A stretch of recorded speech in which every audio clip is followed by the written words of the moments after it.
நீதிமொழிகள் அதிகாரம் 17 வசனம் 22.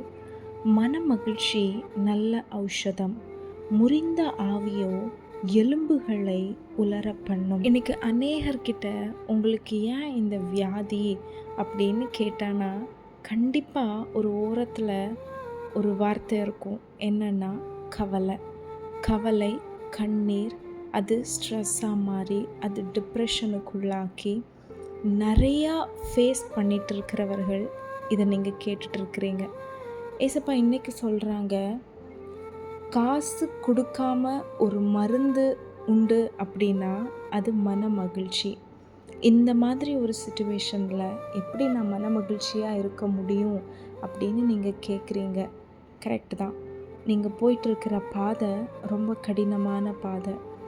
அதில் எப்படி சிரிக்கணும், அதை நான் எப்படி சந்தோஷமாக எடுத்துகிட்டு போகணும், அது உங்களுக்கு தெரியலை. ஆனால் நீங்கள் ஆராதிக்கிற தேவன் எப்படிப்பட்டவர் என்பதை நீங்கள் கொஞ்சம் உங்கள் இருதயத்தில் யோசித்து பாருங்களேன். இஸ்ரவேல் ஜனங்களை அவங்க எப்படி நடத்தினாங்க? அவர் ஆபிரகாமின் தேவன், அவர் ஈசாக்கின் தேவன், அவர் யாக்கோபின் தேவன், அவர் உங்களுடைய தேவனாகவும் இருக்கிறாங்க. சில சூழ்நிலைகளை பார்க்கும்போது இது எப்படியாய் முடியுமோ, இதில் என்ன நடக்குமோ, அப்படிப்பட்ட ஒரு கவலை, ஒரு பயம், ஒரு விதமான கலக்கம் நம்மளுடைய இருதயத்தை சூழ்ந்து கொள்ளுகிறது. அதனால் நம்ம சோர்ந்து போயிடுறோம், நம்மளால் சந்தோஷமாக இருக்க முடியறதில்ல. ஆனால் இன்றைக்கி ஏசப்பா சொல்கிறாங்க, மனம் மகிழ்ச்சி நல்ல ஔஷதம்.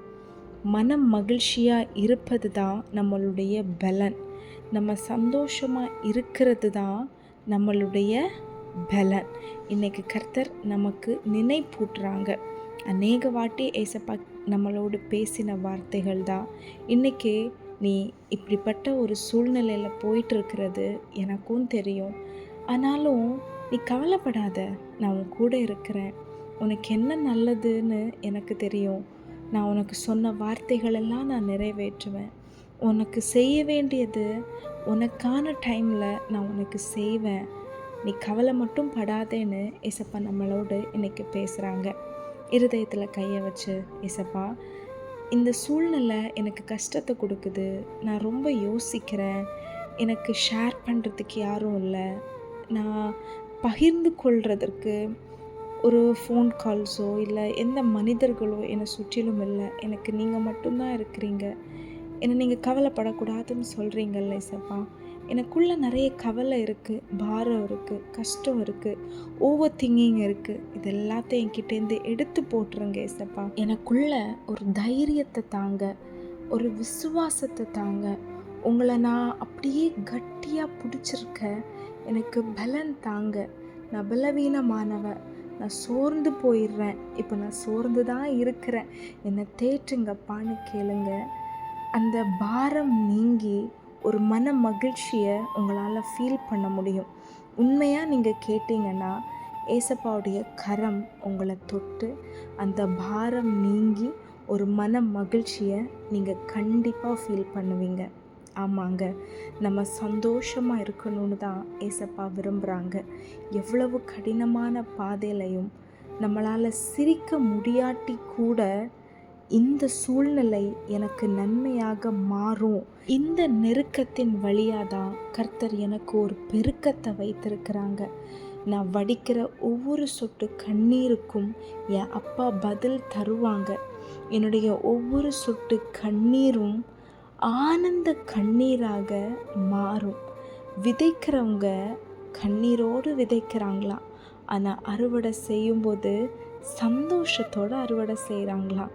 அதே மாதிரி தான் கஷ்டம் வரும்போது, துன்பம் வரும்போது, நெருக்கம் வரும்போது, இவ்வளோ நாள் நம்ம சோர்ந்து இருந்தோம், ஆனால் இதுக்கு அப்புறம் நம்ம சொல்ல போகிற வார்த்தை, இந்த கஷ்டம் எனக்கு நன்மையாக மாறும், இந்த நெருக்கத்தில் நான் ஒரு பெருக்கத்தை பார்ப்பேன், விசுவாசமாக அறிக்கை பண்ண போகிறோம்.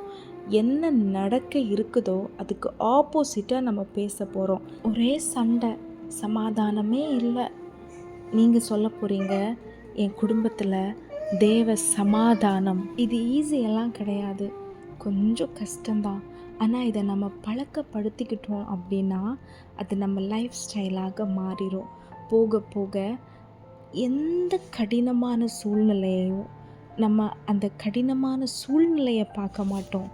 மாறாக நம்ம அப்பா எவ்வளவு பெரியவர், அவருடைய வார்த்தை, அவர் நமக்கு கொடுத்த வாக்கு தத்தங்கள், அதுதான் நம்மளுடைய கண்கள் பார்க்கும். அப்படி நம்ம பார்க்க ஆரம்பிக்கும்போது நம்மளுடைய இருதயத்தில் பாரங்கள், கவலைகள், வேதனைகள் வரும்பொழுது கூட அது நம்மளுக்குள்ள தங்காதபடிக்கு அதை வரும். அதுக்கப்புறம் நம்ம அதுக்கு விரோதமாக ஏசப்பா தருகிற பலத்தால், ஞானத்தால், அப்பாவோட உதவியோடு நம்ம பேசுவோம். அது நம்மளை விட்டு ஓடி போகும். நம்ம ஜெயிப்போம். அப்பா சொன்ன வார்த்தைகள் தான் நிறைவேறும். அப்பா உங்களுக்கு தந்த வாக்கு தத்தங்கள் தான் நிறைவேறும். ஸோ இன்றைக்கி அப்பா சொல்கிறாங்க, கவலைப்படாத, நான் எல்லாத்தையும் பார்த்துப்பேன், நீ சந்தோஷமாக இரு, மன மகிழ்ச்சி நல்ல ஔஷதம். ஆமென். Have a blessed day. God bless you.